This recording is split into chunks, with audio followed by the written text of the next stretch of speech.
সিনেমার দৃশ্যের মতো আঘাত এনেছে নেপালের বন্যা। নেপাল চীন সীমান্তবর্তী এলাকায় আকস্মিক বন্যা ও ভয়াবহ ভূমিধস যেন সিনেমার দৃশ্যের মতো ধ্বংসযজ্ঞ চালিয়েছে। প্রবল পানির স্রোতে ভেসে গেছে ঘরবাড়ি সহ বিভিন্ন স্থাপনা। ক্ষতিগ্রস্ত হয়েছে সড়ক, সেতু, জলবিদ্যুৎ কেন্দ্রসহ গুরুত্বপূর্ণ অবকাঠামো। এখন পর্যন্ত প্রায় ৯৫টি মরদেহ উদ্ধার করা হয়েছে। আরও নিখোঁজ রয়েছে প্রায় ৪০০ মানুষ।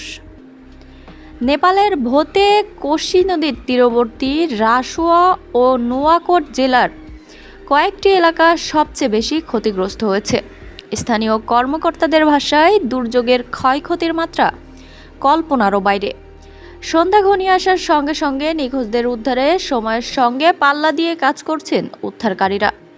নেপাল পুলিশের সর্বশেষ তথ্য অনুযায়ী শুধু নিখোঁজ পর্যটকের সংখ্যায় দাঁড়িয়েছে ৫৭৯ জনে। তাদের মধ্যে ৪৬৬ জন বিদেশি নাগরিক, যারা ২৮টি দেশের নাগরিক। নিখোঁজ পর্যটকদের মধ্যে ১১৩ জন নেপালি, ৫৪ জন মার্কিন এবং ৩৩ জন ব্রিটিশ নাগরিকও রয়েছেন। এর আগে নেপাল ট্যুরিজম বোর্ড জানিয়েছিল বিপর্যয়ের পর ৪০৩ জন নিখোঁজ ছিলেন। তাদের মধ্যে ৩৪১ জন বিদেশি নাগরিকও ছিলেন। পরে নিখোঁজ পর্যটকের সংখ্যা আরও বেড়েছে। এতে বোঝা যাচ্ছে ক্ষতিগ্রস্ত এলাকায় নিখোঁজ মানুষের প্রকৃত সংখ্যা এখনও পুরোপুরি নির্ধারণ করা সম্ভব নয়। দুর্যোগের আঘাতে নেপাল চীন বাণিজ্যের গুরুত্বপূর্ণ সড়ক যোগাযোগ বিচ্ছিন্ন হয়ে পড়েছে।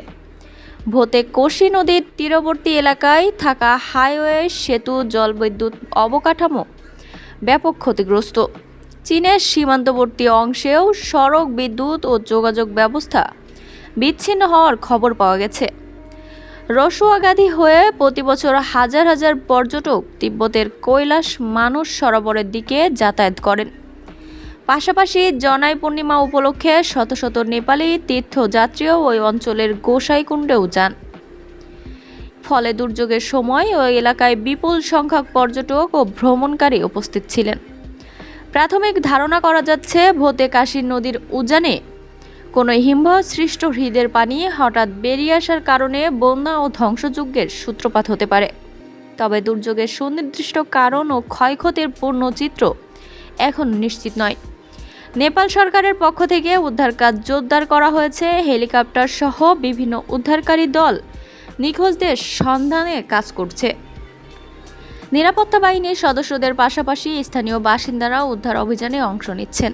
আহতদের চিকিৎসার জন্য কাঠমান্ডুর সরকারি হাসপাতাল ও নিরাপত্তা বাহিনীর চিকিৎসা কেন্দ্রগুলো প্রস্তুত রাখা হয়েছে।